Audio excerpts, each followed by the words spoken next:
भारत के 5 राज्यों के कोरोना वायरस के आंकड़े लगातार चिंता बढ़ा रहे हैं। महाराष्ट्र, आंध्र प्रदेश, तमिलनाडु, कर्नाटक और उत्तर प्रदेश सबसे ज्यादा प्रभावित राज्य हैं। भारत में आ रहे कोविड-19 के टोटल मामलों में से 60% केवल इन्हीं 5 राज्यों से हैं। महाराष्ट्र में जहां कोरोना मामलों की संख्या 10 लाख से ज्यादा हो गई, तो वहीं तमिलनाडु और कर्नाटक 5 लाख का आंकड़ा छूने वाले हैं। जहां कोरोना के सबसे ज्यादा मामले आ रहे हैं, वहां रिकवरी भी सबसे ज्यादा है। इन्हीं 5 राज्यों में देश के 60% रिकवर्ड मरीज हैं।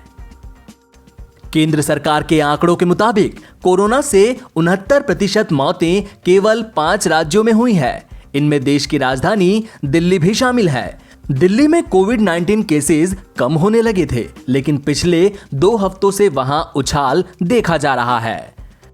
केंद्रीय स्वास्थ्य मंत्रालय के मुताबिक वे सक्रिय मामलों में 60% से अधिक भागीदार हैं। शनिवार सुबह जारी आंकड़ों में भारत में कोविड-19 के रिकॉर्ड नए 97,570 नए मामले दर्ज हुए हैं।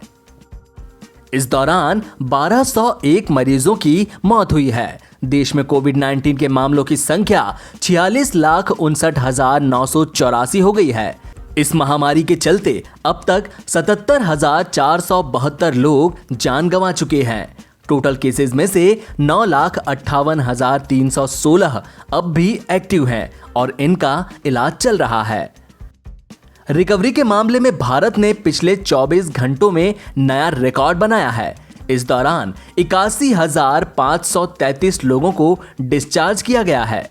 टोटल रिकवरी 36 लाख के पार हो चुकी है। अब तक 36,24,196 लोगों ने कोविड-19 को मात दी है।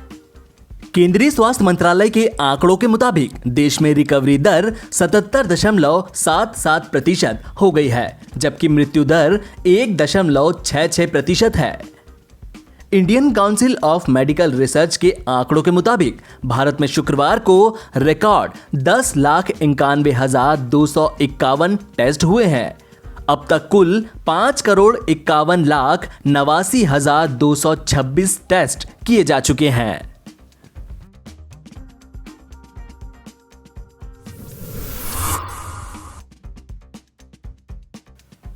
बिहार में भले ही चुनाव की तारीखों का ऐलान अभी नहीं हुआ है, लेकिन सियासी दलों ने अपनी तैयारियां तेज कर दी हैं। खास तौर पर भारतीय जनता पार्टी की नजरें इस सियासी रण में शानदार प्रदर्शन की है। यही वजह है कि पार्टी कोई भी कसर नहीं छोड़ना चाहती। इसी के मद्देनजर बीजेपी के राष्ट्रीय अध्यक्ष जेपी नड्डा बिहार दौरे पर पहुंचे। इस दौरान उन्होंने जहां एक और सीएम नीतीश कुमार से मिलकर सीट बंटवारे का फॉर्मूला फाइनल किया, साथ ही पार्टी के प्रदेश मुख्यालय में आत्मनिर्भर बिहार अभियान की शुरुआत की। जेपी नड्डा शुक्रवार को 2 दिवसीय दौरे पर पटना पहुंचे। बिहार चुनाव के मद्देनजर उनका ये दौरा बेहद अहम माना जा रहा है। इस बात की पूरी संभावना है कि नड्डा की सीएम नीतीश कुमार से मुलाकात हो सकती है। ऐसा ही हुआ। शनिवार सुबह जेपी नड्डा ने सीएम नीतीश कुमार से मुलाकात की। आगामी विधानसभा चुनाव के मद्देनजर एनडीए के सहयोगी दलों में सीटों के बंटवारे को लेकर बीजेपी अध्यक्ष जेपी नड्डा सीएम आवास पर नीतीश कुमार से मिले।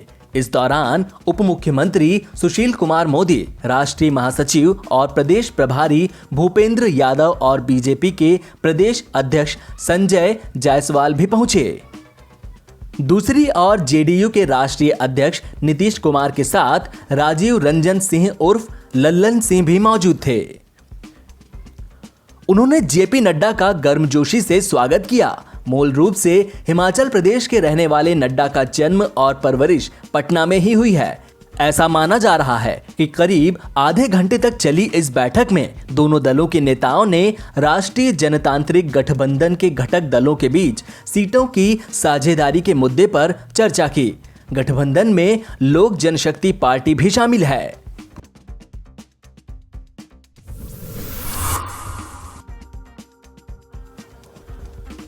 पीएम मोदी ने शनिवार को प्रधानमंत्री ग्रामीण आवास योजना के अंतर्गत मध्य प्रदेश में 12,000 गांवों में निर्मित 1,75,000 आवासों का लोकार्पण किया और इनके साथ ही 1,75,000 परिवारों को गृह प्रवेश भी कराया।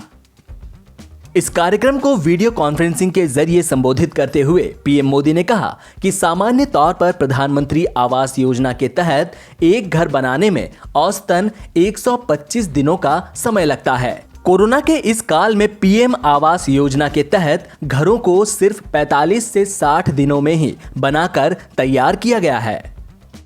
साथियों, आज का ये दिन करोड़ों देशवासियों के उस विश्वास को भी मजबूत करता है कि सही नियत से बनाई गई सरकारी योजनाएं साकार भी होती हैं और उनके लाभार्थियों तक पहुंचती भी है।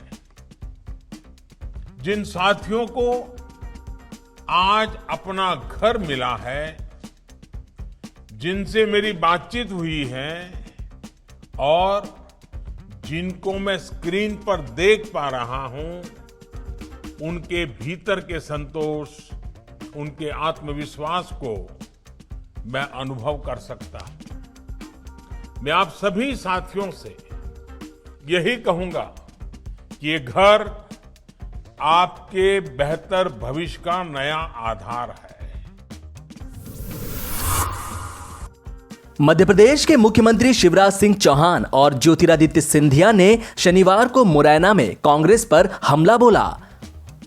कभी कांग्रेस का हिस्सा रहे ज्योतिरादित्य सिंधिया ने अपने पुराने साथी कमलनाथ और दिग्विजय सिंह को निशाने पर लिया।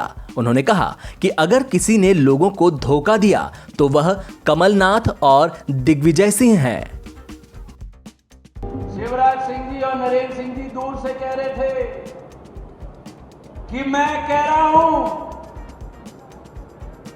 10 दिन के अंदर मध्य प्रदेश का हर किसान का कर्जा माफ होगा और अगर हर किसान का कर्जा माफ नहीं होगा तो 11वें दिन को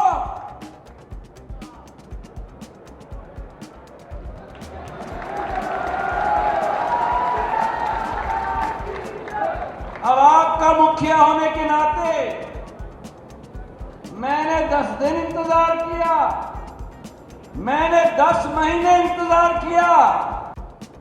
अरे जो लोग माधव महाराज के अन्नदाता के साथ वादा खिलाफी नहीं, ये गद्दारी नहीं है तो क्या है मेरे भाई और बहनों, मैं पूछना चाहता हूं। गद्दारी अगर की है तो कमलनाथ और दिग्विजय सिंह ने की है, जो 15 महीनों में भी किसानों का ऋण माफ नहीं किया और 8,000 करोड़ का ऋण मध्य प्रदेश में शिवराज सिंह जी की सरकार के लिए दस्तक पर छोड़ के चले गए। ये गद्दार कमलनाथ और दिग्विजय सिंह हैं मेरे भाई और बहनों। दिल्ली मेट्रो ने 12 सितंबर को अपनी पूर्ण सेवा फिर से शुरू कर दी है। सभी कोविड-19 प्रोटोकॉल्स का सही तरीके से पालन किया जा रहा है। दिल्ली मेट्रो की एयरपोर्ट एक्सप्रेस लाइन भी आज फिर से खुल गई है। मेट्रो ने स्वच्छता और नियमित रूप से सैनिटाइजेशन के साथ सेवा फिर से शुरू की। यात्रियों में से एक ने कहा कि मेट्रो को फिर से शुरू करना एक बड़ी राहत है, यह बहुत समय बचाती है। इट्स अ ग्रेट थिंग, क्योंकि अभी तक मुझे वैसे बाय बस ट्रैवल करना पड़ा था तो बहुत ही ज़्यादा डिफिकल्ट हो गया था, क्योंकि इसमें भी 20 पैसेंजर्स ही they can allowed. So by metro I think it's really good thing, because आपका टाइम वगैरह सब कुछ बचता है एंड इट्स रियली मतलब एक आदत पड़ जाती है ना किसी चीज़ की, एंड वी आर लाइक आगे बढ़ने वाला India. So obviously this is really good for us कि ये चीज़ हो गया। एंड सभी लोग आई थिंक इसी का वेट कर रहे थे कि कब मेट्रो स्टार्ट हो, they can travel, they can go their work, क्योंकि कई लोग इस वजह से अपनी जॉब पे नहीं जा पा रहे। काफ़ी सुविधा अच्छी है, आते में सैनिटाइज भी किया है, चेक इन भी बेहतर है। अल्हम्दुलिल्लाह जिस तरीके से हो रहा है उस तरीके से चलता रहेगा और अच्छी बात है, स्टाफ काफ़ी कोऑपरेट है, एक दूसरे को हेल्प कर रहे हैं। मैं भी थोड़ी प्रॉब्लम में आ गया था लेकिन स्टाफ ने काफ़ी हेल्प की है मेरी।